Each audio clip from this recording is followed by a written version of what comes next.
कीरत बाबाणी जो योगदान।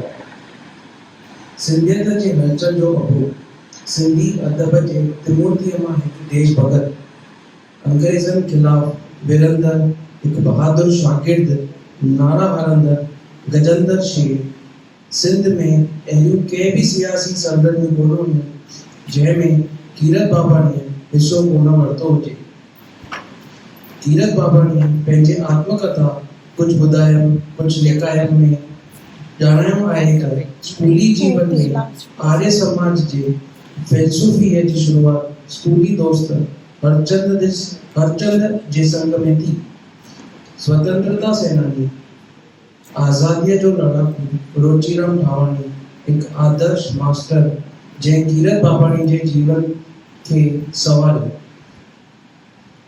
हिन में सिंधी अदब, कला, संस्कृति ऐं मुल्की मोहब्बत लाइ प्रेम, कुर्ब, जोश ऐं बल जो संचार कयो, जंहिं करे रोचीराम ठावाणीअ जे सोहबत में कीरत बाबाणीअ खादी पाइणु शुरू कई।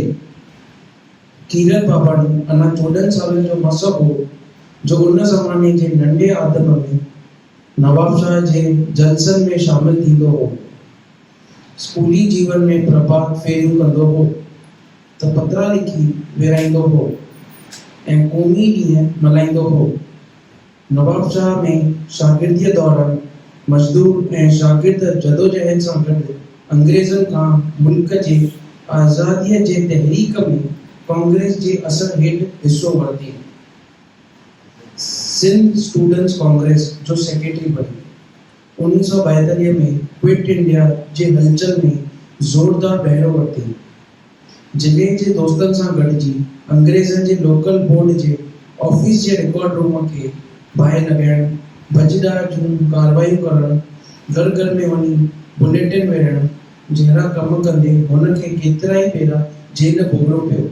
पर बाबाणीअ कॾहिं बि जेल खे क़ैद खानो कोन सम्झो, पर तीर्थ स्थान करे कोठो। विरहाङे खां पोइ हुन सिंध छॾणु कोन थे चाहियो। पहिरीं सरकार खेसि बाक़ी सरगर्मियुनि में बहिरो वठण सबबु खेसि 11 महीना क़ैद में रखियो। जेल मां आज़ाद थियण खां पोइ कीरत बाबाणी कुझु वक़्तु हैदर बख्श जतोई जे हारी हक़दार अख़बार जो कमु संभालियो ऐं कुझु वक़्तु G.M. सैयद ऐं हैदर बख्श जतोई वटि लिखंदे गुज़ारियो। पर CID संदसि पीछो कोन छॾियो।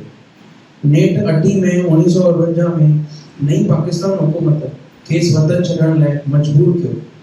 खेसि ज़ोड़ीअ हिंद ॾांहुं रवानो कयो वियो।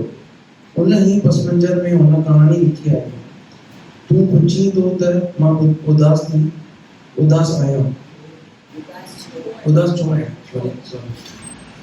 कीरत बाबाणीअ जे लिखणीअ में क़ौमी जज़्बो आहे। कीरत बाबाणी साहित्यिक कलम जी शुरूआत स्कूली जीवन खां कई हुई।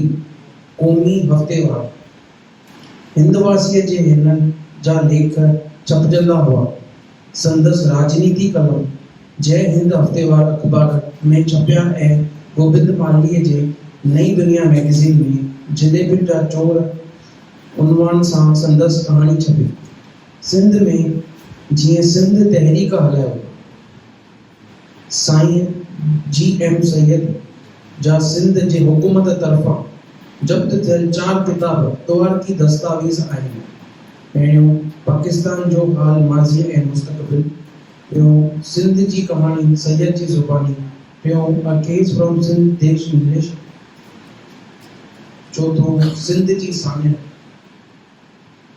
सॼी उमिरि अमन ऐं सलामतीअ लाइ प्रचारक हुआ, जंहिं करे खेसि देश भगत कम्युनिस्ट चयो वेंदो हो। साहित्य अकेडमी ऐं महाराष्ट्र राज्य सिंधी अकेडमी जो मां शुक्रगुज़ार आहियां जे मूंखे पेपर पढ़ण जो मौक़ो ॾिनो।